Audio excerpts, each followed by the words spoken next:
नमस्कार दोस्तों। आज इस वीडियो में हम कक्षा 10 के मैथ्स के मॉडल पेपर 4 का हल करने वाले हैं।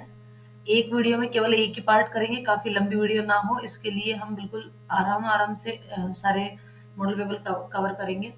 पहले आज की वीडियो में हम सिर्फ पार्ट ए करेंगे, भाग ए यानी कि पार्ट ए। तो चलिए स्टार्ट करते हैं। स्टार्ट करने से पहले आपसे एक रिक्वेस्ट है कि यदि आपने चैनल को सब्सक्राइब नहीं किया है, आप चैनल पर नए हैं तो प्लीज चैनल को सब्सक्राइब करके बेल आइकन को क्लिक कर ले ताकि आने वाली हर वीडियो का नोटिफिकेशन जो आप तक पहुंच जाए। मैथ्स की वीडियो 10वीं क्लास के मॉडल पेपर के साथ साथ इस चैनल पर आपको रीट लेवल 1 और 2 के मैथमेटिक्स की वीडियो भी उपलब्ध करवाई जाएंगी। रीट लेवल 1 की हमने 2 यूनिट कंप्लीट करवा दी है, तीसरी यूनिट जो चल रही है। जैसे ही टोटल 4 यूनिट है, तीसरी यूनिट कंप्लीट होने के बाद चौथी और चारों यूनिट कंप्लीट होने के बाद रीट लेवल 2 की तैयारी हम यहाँ पे करवाएंगे। तो फिलहाल तो हम अभी ये जो वीडियो है ये कक्षा 10 की मैथमेटिक्स का पार्ट मॉडल पेपर चौथे का पार्ट ए है, और इससे पहले 3 मॉडल पेपर आ चुके हैं। इनका भी लिंक आपको नीचे डिस्क्रिप्शन बॉक्स में उसका प्लेलिस्ट मिल जाएगी, उसमें जाकर के आप उसको वॉच कर सकते हैं। चलिए स्टार्ट करते हैं। पहला प्रश्न, यदि मानक रूप में लिखी गई परिमेय संख्या के हर के अभाज्य गुणनखंड में 2 या 5 या दोनों अंकों के अलावा के अतिरिक्त कोई अन्य अभाज्य गुणनखंड न हो तो यह संख्या होती है।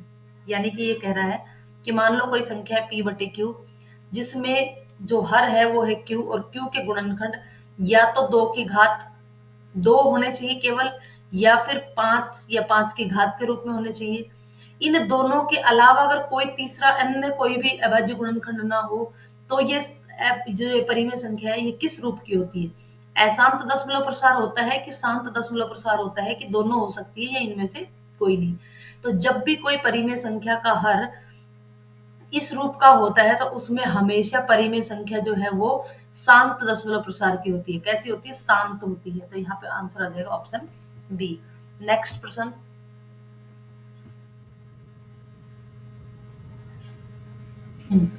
नेक्स्ट प्रश्न है 2x² plus x plus k का एक शून्यक 3 है तो k का मान बताओ। देखो ये एक द्विघात बहुपद है जिसके 2 शून्यक होते हैं। मान लो अल्फा की वैल्यू 3 है और बीटा हमको पता नहीं है, तो बीटा को बीटा ही रहने देते हैं। तो ये शून्यकों और गुणांकों के बीच जो संबंध होता है वो होता है alpha plus beta is equal to minus B upon A, और alpha into beta is equal to C upon A. C upon A. देखिए अब यहाँ पे ए बी सी क्या है? ए होता है x² का गुणांक जो कि 2 है, बी होता है x का गुणांक जो कि 1 है, और सी होता है अचर पद जो कि k है। सबकी वैल्यू यहाँ लिख देते हैं। पहले अल्फा प्लस बीटा यानी कि 3 अल्फा का मान, बीटा का मान बीटा रहने देते हैं, बराबर माइनस बी का मान है 1 बटे ए का मान है 2। सबसे पहले यहाँ से बीटा की वैल्यू निकाल लेते हैं। तो बीटा की वैल्यू क्या आ जाएगी? +3 इधर पक्षांतरण होकर के मिल जाएगा हमको -3, और इसको हल करेंगे तो ये हो जाएगा -1 -6 यानी कि -7/2। तो बीटा की वैल्यू जो क्या निकल के आई? -7/2।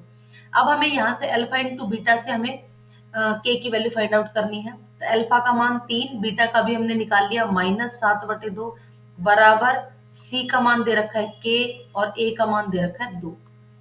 तो देखिए 2 से 2 कैंसिल, इसको मल्टीप्लाई करेंगे तो ये हो जाएगा -21, यानी कि के की वैल्यू क्या आ गई हमारी?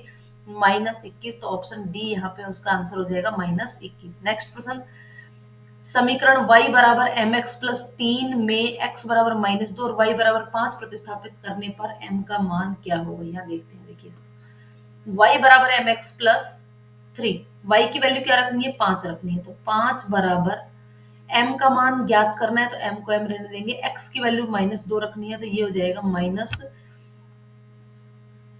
-2 और प्लस में है 3। पहले तो इस +3 का पक्षांतरण कर देंगे तो ये हो जाएगा 5 - 3 बराबर 2 गुणा m। 5 में से 3 घटाएंगे तो ये बचेगा 2, और m की वैल्यू निकालेंगे तो अपॉन -2, तो m बराबर क्या आ जाएगा? -1। ये ऑप्शन बी। नेक्स्ट, एक द्विघात समीकरण दे रखी है px² plus qx plus are बराबर 0, जहां पी नॉट इक्वल टू 0 के मूल समान होंगे यदि। देखिए, जब हम द्विघात समीकरण के हल ज्ञात करने का द्विघाती सूत्र लिखते हैं तो उसमें एक विविधकर का मान होता है बी स्क्वायर माइनस 4ac।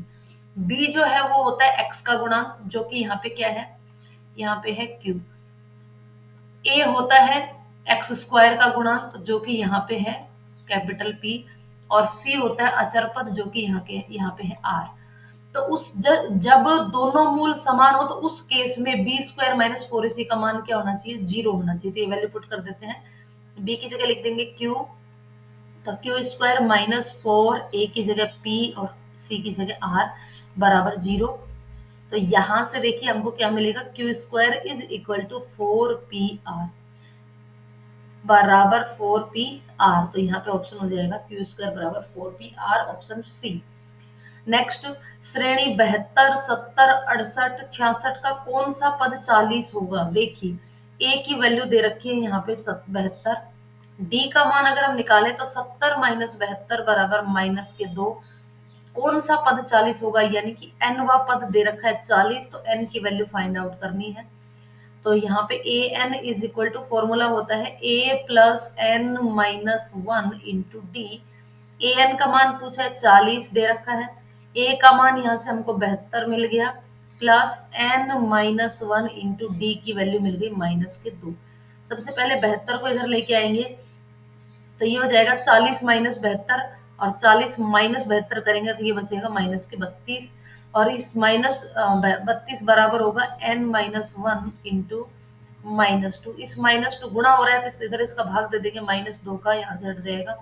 तो ये 2 से 2 कैंसिल, 16 दूनी 32, तो n माइनस 1 बराबर होगा 16। एक को इधर ले जाएंगे तो n बराबर हो जाएगा 16 और 1 17, यानी कि 17वां पद होगा इसका 40। नेक्स्ट प्रश्न है, दिए गए चित्र में स्पर्श रेखाओं की संख्या। देखिए, जहां जहां स्पर्श बिंदु है वो ढूंढ लो।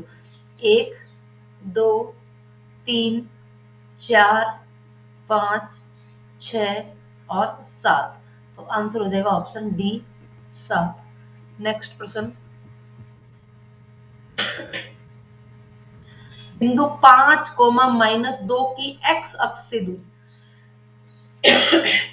किसी भी बिंदु की एक्स अक्ष से दूरी हमेशा y निर्देशांक होती है, लेकिन चिन्ह दूरी में चिन्ह नहीं लिखते हैं। तो y अक्ष का कोऑर्डिनेट क्या है, -2, यानी कि x अक्ष से दूरी कितनी होगी, 2। नेक्स्ट प्रश्न, tan थीटा बटे 1 plus tan square under root 1 plus tan square theta. तो यहां से हम देखिए क्या लिख सकते हैं, tan थीटा बटे 1 प्लस टेन स्क्वायर थीटा बराबर होता है sec स्क्वायर थीटा, और स्क्वायर और रूट एक साथ आने पर कैंसिल। तो यहाँ से मिल जाएगा हमको tan थीटा बटे sec थीटा। tan थीटा को हम लिख सकते हैं sin थीटा बटे cos थीटा, और sec थीटा को लिख सकते हैं 1 अपॉन cos थीटा। तो cos थीटा से cos थीटा कैंसिल, आंसर आ जाएगा sin थीटा। तो option B. Next, tan 5 degree into tan 30 degree plus 4 tan 45। देखिए यहाँ पे मिसप्रिंट है, यहाँ पर 45 ही लिखोगे तब आंसर इसका आ पाएगा, अदरवाइज इसका आंसर नहीं आएगा। तो tan 45 की वैल्यू होती है 1 इंटू tan 30 डिग्री का मान होता है 1 बटे अंडर रूट 3 गुणा 4 गुणा tan 45 का मान 1। तो यहाँ से जब गुणा करेंगे तो ऊपर तो आ जाएगा 4 और नीचे अंडर रूट 3, यानी कि 4 बटे अंडर रूट 3। नेक्स्ट प्रश्न, यदि 6, 8, 9 x तथा 13 का मध्य 10 हो तो x का मान।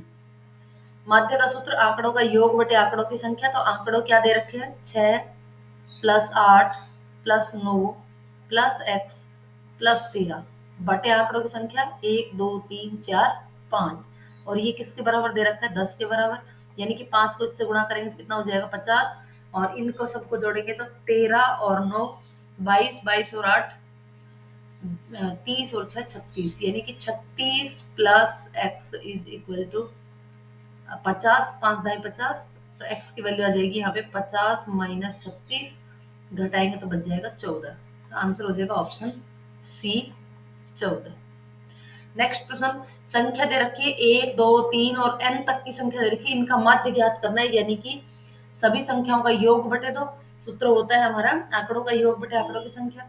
तो आंकड़ों का योग हो जाएगा 1 प्लस 2 प्लस 3 प्लस 4, इस तरीके से चलते चलते, और अंतिम पद n और बटे आंकड़ों की संख्या है n। तो n तक की संख्याओं का योग का फॉर्मूला होता है n into n plus one upon two, और डिवाइडेड बाई n करेंगे तो इस n से ये n कैंसिल और हमारा बचेगा n plus one upon two, यानी कि n plus one upon two, option से। नेक्स्ट है एक पासे को फेंकने पर 3 का गुणज पाने की प्रायिकता। टोटल परिणाम होते हैं 6। अब 3 के गुणज होते हैं 3 6 आंकड़े में, तो कितने हुए 2, तो अनुकूल परिणाम 2, 2/6 यानी कि 2 एकम 2, 2 तिया 6, आंसर आ जाएगा 1/3। नेक्स्ट प्रश्न, निम्नलिखित प्रश्नों में रिक्त स्थानों की पूर्ति करते हुए उत्तर पुस्तिका में लिखिए। यदि रेखाएं समांतर है तो समीकरण युग्म का कोई हल नहीं होता है। इस स्थिति में समीकरण युग्म असंगत होता है यदि, क्या इसका क्या प्रतिबंध होता है, यदि a1/a2 बराबर हो b1/b2 के, लेकिन ये बराबर नहीं हो c1/c2 की। यदि इस प्रतिबंध को फॉलो करता है तो वो असंगत समीकरण युग्म होता है और समांतर होता है दोनों रेखाएं, और उसका कोई हल नहीं होता है। नेक्स्ट, यदि प्रथम पद a बराबर 20, सार्वंत्र d बराबर -3/4, तो पांचवा पद होगा। पांचवा पद का फॉर्मूला होता है a5 is equal to a plus 4d। Value put कर देते हैं, a का मान 20 प्लस 4 गुणा d का मान -3/4, 4 से 4 कैंसिल, 20 में से 3 घटाएंगे तो बचेगा 17, आंसर 17। नेक्स्ट प्रश्न, किसी वृत्त की जीवा द्वारा केंद्र पर आंतरिक कोण 150 डिग्री है तो ए तथा बी रेखाओं पर खींची गई स्पर्श रेखाओं के बीच कोण होगा। देखिए ये कोई वृत्त है, यहाँ पर दो जीवाएं हैं, मतलब एक जीवा है जिसके द्वारा केंद्र पर आंतरिक ये वाला कोण जो है वो कितना दे रखा है 150 दे रखा है। तो यहाँ पर जो दो स्पर्श रेखाएं बनेंगी उन स्पर्श रेखाओं के मध्य जो कोण बनता है ये वाला कोण, ये पूछा है। देखिए जब इस तरीके से कोई दो स्पर्श रेखाएं खींची जाती है तो यहाँ पे ये और ये दोनों कोणों का योग होता है। देखो यहाँ पे 90 डिग्री, किसी भी वृत्त पर स्पर्श रेखा खींची जाती है तो वृत्त की स्पर्श रेखा और त्रिज्या के मध्य हमेशा 90 डिग्री का कोण होता है। तो यहाँ पे भी ये त्रिज्या और ये स्पर्श रेखा, इनके बीच यहाँ 90 डिग्री, और ये त्रिज्या और ये स्पर्श रेखा यहाँ 90 डिग्री, तो दो आमने सामने कोण 90-90 हो गए, यानी टोटल 180। और यहाँ पे ये बनता है एक चतुर्भुज, चतुर्भुज के तीनों कोणों का, चारों कोणों का योग होता है 360। इसका मतलब ये जो आमने सामने कोण बच गए इनका योग भी 160 होता है, जिसमें से एक दे रखा है कितना 150, तो 180 में से 150 घटाएंगे तो कितना हो जाएगा 30। तो जब इन दोनों कोणों का योग 180 तो इन दोनों कोणों का योग भी 180, तो 150 घटाएंगे तो कितना बच जाएगा 30, तो उत्तर आ जाएगा यहाँ पे 30 डिग्री। चलिए नेक्स्ट प्रश्न,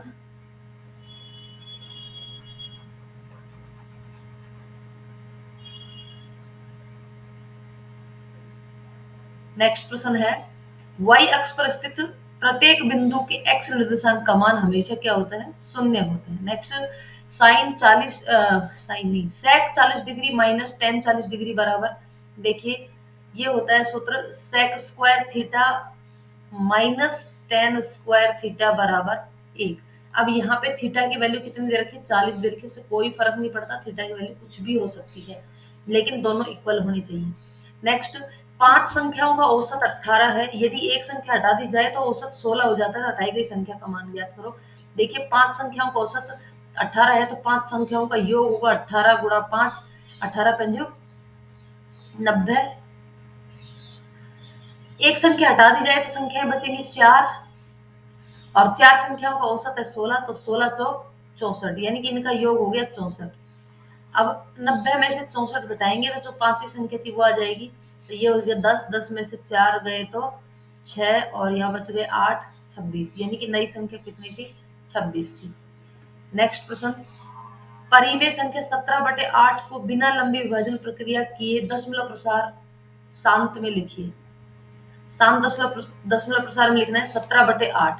अगर हम यहाँ पे 8 के गुणनखंड करते हैं तो 8 के गुणनखंड आते हैं 2 गुणा 2 गुणा 2, यानी कि 2 की पावर 3।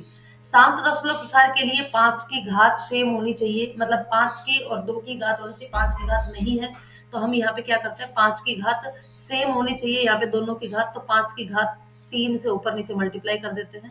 ऊपर मल्टीप्लाई करते हैं तो 25 पंजो 125 गुणा 17, और नीचे आ जाएगा 2 गुणा 5 की घात 3, यानी कि 10 की घात 3, और 125 को मल्टीप्लाई करें 17 से तो कितना आता है, 17 पंजे 85, हासिल 8, 17 दूनी 34, 34 और 8 42, हासिल 4, 17 और 4 21, और बटे में आ गया 10 की घात 3, यानी कि 10 की घात 3 का मतलब 3 अंकों के बाद 10 मिला, तो ये हो जाएगा 2.125। बिना लंबी विभाजन भाग की प्रक्रिया की हमने इसका आंसर यहाँ पे निकाल दिया। नेक्स्ट क्वेश्चन, वह बहुपद ज्ञात कीजिए जिसके शून्य दे रखे हैं, अल्फा बराबर -5 और बीटा बराबर 4। शून्यकों का योग और गुणनफल निकाल लेते हैं। शून्यकों का योग होता है, शून्यकों का योग निकाल लेते हैं तो -5 + 4 बराबर -1, और शून्यकों का गुणा -5 गुणा 4 बराबर 20। अब जो द्विघात बहुपद होता है वो होता है X square minus alpha plus beta X plus alpha into beta. तो X square minus alpha plus beta का मान -1 और प्लस अल्फा इंटू बीटा का मान -20, अल्फा इंटू बीटा का मान -20। तो ये जो द्विघात बहुपद आएगा ये हो जाएगा x square plus 1x plus x -20 बराबर 0। नेक्स्ट, एक द्विघात बहुपद ज्ञात कीजिए जिसके शून्यकों का योग और गुणनफल क्रमशः -4 और 3 हो। यहाँ पे ये अभी फॉर्मूला लिखा ही है हमने, इसी में वैल्यू रख देंगे। देखिए अल्फा प्लस बीटा दे रखा है -4 और ये, तो X square minus alpha plus beta दे रखा है -4, X plus alpha into beta दे रखा है 3, तो ये हो जाएगा x square plus 4x plus 3। ये हमारा क्या हो जाएगा, +3 है यहाँ पे द्विघात बहुपद। नेक्स्ट,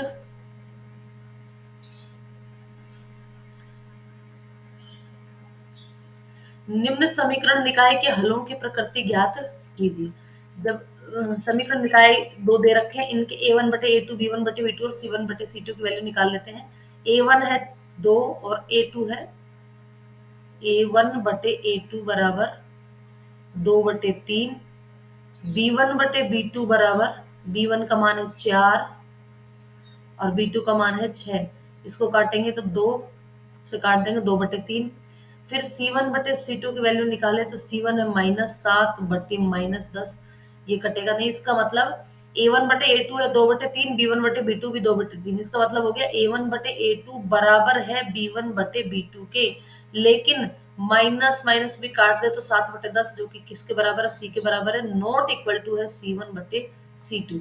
और ये प्रतिबंध किसके लिए होता है, समांतर समीकरण के, रेखाओं के समांतर समीकरण के लिए होता है। यानी कि हम यूँ कह सकते हैं कि समीकरण युग्म जो है वो कैसा होगा, निकाय जो है वो असंगत होगा, असंगत होगा, और असंगत होता है तो उसका कोई हल नहीं होता। निकाय का कोई हल नहीं होगा, कोई हल नहीं होगा। नेक्स्ट क्वेश्चन, समीकरण x बटे 4 माइनस 4 बटे x बराबर 0 के मूल ज्ञात कीजिए। x बटे 4 माइनस 4 बटे x बराबर 0। यहाँ से हम इसको पहले बराबर में लिख दे तो x बटे 4 बराबर 4 बटे x है, वज्र गुणा कर देते हैं तो ये हो जाएगा x स्क्वायर बराबर 16। x की वैल्यू निकालने, दोनों तरफ रूट ले लेंगे तो x बराबर आ जाएगा +-4। तो मूल क्या हो जाएंगे, x बराबर +-4। नेक्स्ट प्रश्न, एक घन संख्या x अपने वर्ग से 56 कम है। एक घन संख्या है, धन संख्या, घन नहीं सॉरी, एक धन संख्या है x, ये किसके बराबर है, अपने वर्ग, यानी कि x के वर्ग से 56 कम है। इसमें से 56 घटा देंगे। इस वाक्य को प्रकट करने वाला समीकरण लिखिए। तो अब इसको x को इधर पक्षांतरण करके ले आते हैं तो यह हो जाएगा x square minus x minus 56 बराबर 0। नेक्स्ट क्वेश्चन है, दो वृत्त एक दूसरे को अंतःस्पर्श करते हैं तो उनकी उभयनिष्ठ स्पर्श रेखाएं लिखिए।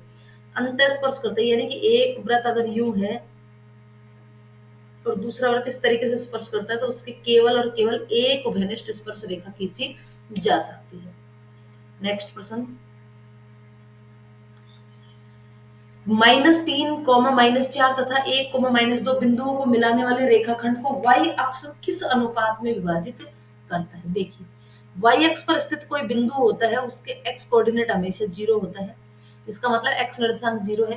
पहला बिंदु है -3, -4 और दूसरा बिंदु है 1, -2। माना कि ये बिंदु ये जो दोनों बिंदुओं को मिलाने वाला रेखाखंड है, इसको वाई अक्ष जो है वो k अनुपात 1 में विभाजित करता है।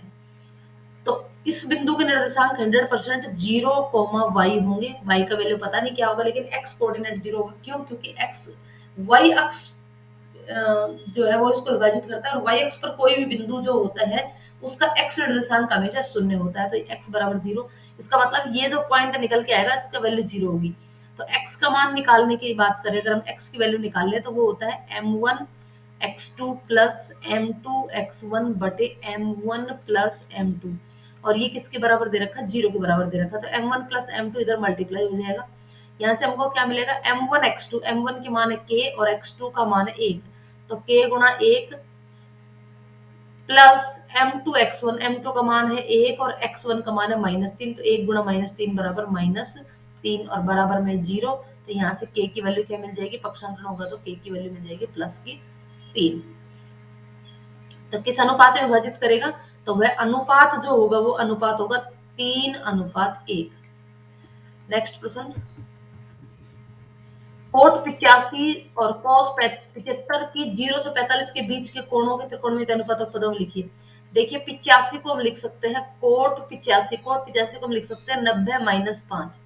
इसी प्रकार से हमने कोस 75 को हम लिख सकते हैं 90-15। दोनों में कोई फर्क नहीं है। 90 में से 5 करेंगे तो 85 बचेंगे, 90 में से 15 घटाएंगे तो 75 बचेंगे।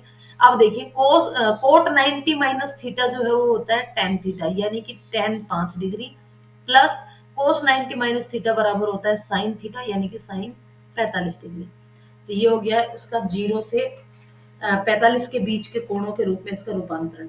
नेक्स्ट प्रश्न, 3 sine 60 degree minus 4 sine cube 60 degree, इसकी वैल्यू निकालनी है। तो देखिए 3 गुणा साइन 60 का जो मान होता है वो होता है √3/2, तो यहाँ पे होगा √3/2 माइनस 4 गुणा साइन 60 का मान √3/2 और इसकी पावर 3। यहाँ से अगर हम देखें तो 3√3 पहले में, तो दूसरे में यहाँ से देखें तो ये आ जाएगा 4 गुणा, ये होगा 3 का 2 बार करेंगे तो 9, 9√3, 9 √3 और 2 का पावर 3 करेंगे तो 8। तो ये 4 एकम 4, 4 दूनी 8, 2 लघुत्तम है। तो इधर से है 3√3 और इधर से -9√3, तो यहाँ पे घटाएंगे तो ये हो जाएगा 9 में से 3 गए तो माइनस के 6 √3 और बटे में 2, काट देंगे 2 से तो ये हो जाएगा -3√3। क्या वैल्यू निकल के आएगी?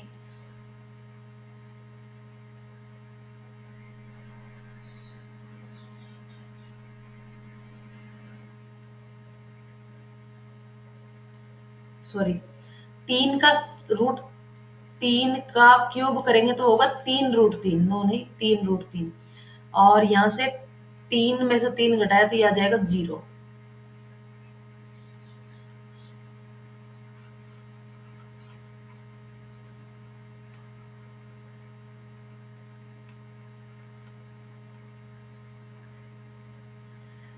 तीन यहाँ से तो आया 3√3/2 माइनस 4 गुणा, इसको √3 की होल पावर 3 करेंगे तो √3 गुणा √3 तो हो गया 3 और √3 और बटे 2 की पावर करेंगे तो 8, 4 एकम 4, 4 दूनी 8।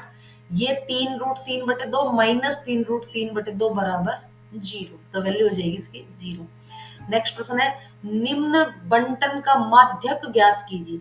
देखिए माध्यक ज्ञात करना है, x दिया हुआ है और CF दिया हुआ है, यानी कि टोटल इसमें n की जो वैल्यू है वो है 10, और जब हम n/2 करते हैं तो बीचों बीच का पद नहीं निकलता, तो हमारा होता है 5 निकल के आता है, जो कि 5वां प्लस 6वां दोनों पदों को जोड़ करके 2 का भाग दे देंगे तो वो हमारा क्या होगा? आंसर होगा। अगर हम यहाँ पे ध्यान से देखें तो 5 की जो वैल्यू है वो 2 है, 5 5 2 बार है, 6 कितनी बार है? 3 बार है, 6 6 6, तो इसका मतलब 5वां जो पद होगा वो होगा 6 और छठा पद होगा वो होगा 7। तो इन दोनों को जोड़ेंगे 6 + 7 और बटे 2 करेंगे तो 13/2 यानी कि 6.5 इसका सही जवाब होगा। बिल्कुल करेक्ट आंसर क्या होगा 6.5। नेक्स्ट प्रश्न, दो पासों के एक फेक से कम एक पासे में 6 अंक आने की प्रायिकता ज्ञात कीजिए। देखिए टोटल दो पासों के फेंकने में कुल परिणाम जो होते हैं वो होते हैं 6 गुणा 6 यानी कि 36।